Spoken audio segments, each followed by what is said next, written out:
A day in my life as I always feeling blogger na above. So for today's, we're gonna go to swimming. And I woke up at just 5 a.m. in the morning. And nakapag-ready na nga ako niyan. At naglalakad na nga ako papunta sa pupuntahan natin. Kasi I don't have sasakyan. I don't have sasakyan kasi nga ang aga-aga naman. So wala pa niyan dumadaan na sakayan.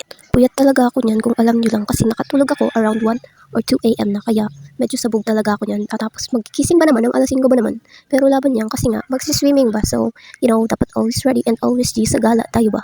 At ayun na nga, malapit na nga kami sa bahay nila. Kasama ko nga si Abby naglalakad niyan nang agahin talaga team para lang makasasama sa swimming. Nakarating na nga kami sa bahay nila Erica and then kinatok na namin siya at boom, nagulat pa yan siya. Sabi niya naman ang aga daw namin, of course sabi niya 5 a.m. So I just look at myself like that. Oh my god. At ayan, natawang-tawang pa yan siya dyan kasi gulat na gulat yung pagmumukha niya team. And yeah, that's me. Salamin-salamin muna tayo team para makita yung kagandahan kong tinataglay. So it's around 6 na nga yan and nandito pa kami sa bahay nila. Kasi nag-ready pa naman yung family niya kasi nakipamilya ba naman kami and nagkakwentuhan lang kami while she's getting ready for her stop. And yes, that's me, full of eye bags. By the way, dead man na. So ayun na nga, tinakbo pa nga namin yan si Joshua kasi sabi daw sasama daw tapos ang tagala, alis na yung sakayan ba. Napagod tuloy kami kakatakbo, tignan nyo naman. So parang na kami yung mga minions na natakbo ng takbo ba. Tiyan na nga, sa sobrang tagal niya dumating na rin siya sa wakas. So ayun yung sakayan namin, ang laki diba. So we arrive here in Minalabak, di na ako nakapag-video ng iba kasi kaya naman ba. Pagpasok mo pa lang nga dito sa Manilabak, Diyos ko, ang ganda na talaga ng presence day. It's so giving na agad ha, dito pa lang yan. Wala pa kami dun sa pinaka-main na pupuntahan namin, which is yung dagat. And yes, that's Ikay and Avi, Joshua, and yung mga kapatid ni Ate EJ.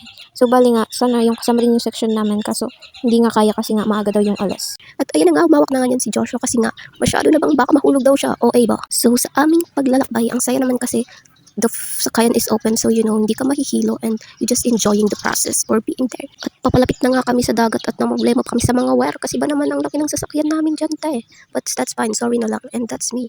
Oh my god, I'm just enjoying the view and sa ganda mo naman ng view, matutulala ka na lang talaga na para bang ayoko na talagang umuwi niyan. So, and eto na nga, it's really giving mountain nature vibe na talaga ti. Oh my god, it's so healing na agad dito pa lang, literal na.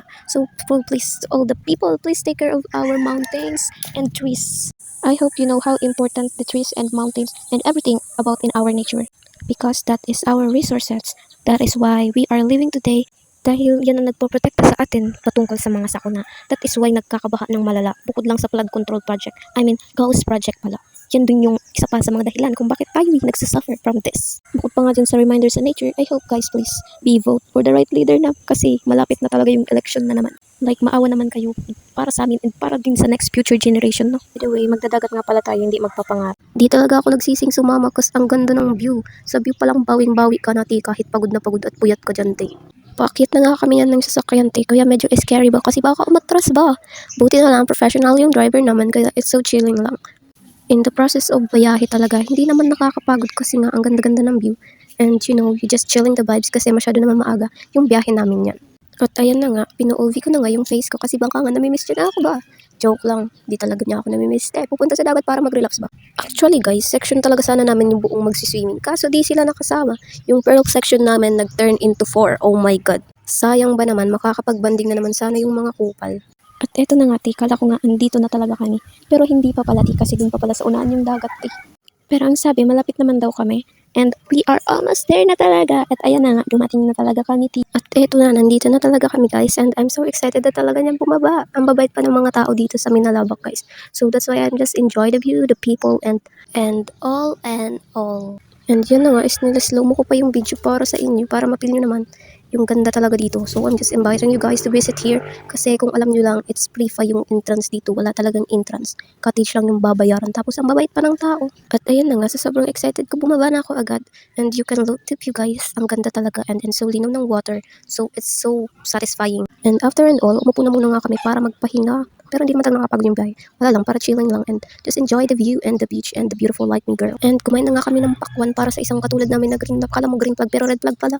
Kidding aside, we're just having fun here in Minalabak and I hope you guys visit here too because it's so having fun here.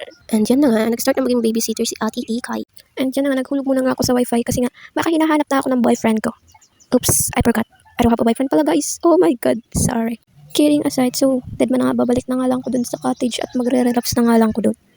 At yun na nga, nakabalik na nga ako sa camping chair pala, hindi camping. At ayan na nga, inaya ko na sila maglakad-lakad. Kunwari may titingnan kami dun sa kabilang cottage na kakilala namin without knowing na mga hunting talaga ako ng pogi. Pero in fairness, may pogi talaga dun guys, na curl hair, kaya nga di na ako nakapag-video kasi nga nahiya na talaga ako. Pero eto na talaga, kung titignan nyo yung tubig guys sa dagat, ang linis-linis talaga guys. So, please come and visit here in Pagkatapos nga namin maglakad-lakad, kumapal na nga yung pagmumukha ni Joshua at nakipag-video okay na talaga siya, T. At nag-food trip na nga rin kami at uminom ng wine na inoffer ng ate ni Ikay. So bali, ang masaya talaga sa circle namin guys is yung family ng isa is family na rin ng mga kaibigan namin, and that is what I like about having my feral section. At ayun na nga, tawang-tawa nga ako niyan kasi nga ang bakla ng lasa ng wine.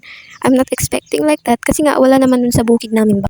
After nga namin maligo, di na ako nakapag-video pala nun. Nag-picture-picture na nga kami kasi uuwi na pala talaga guys, at yan na, nakasakay na ako niyan. Sana nga makabalik pa ako dito sa Minalabak kasi first time ko nga rin. So ayan na nga, nakasakay na kami kasi uuwi na nga kami Sa sasakyan na nga lang ako nag-sunkiss picture kasi we're totally running out of time. And that's our vlog for today. I hope you guys like it. Don't forget to like, share, and subscribe. I miss you.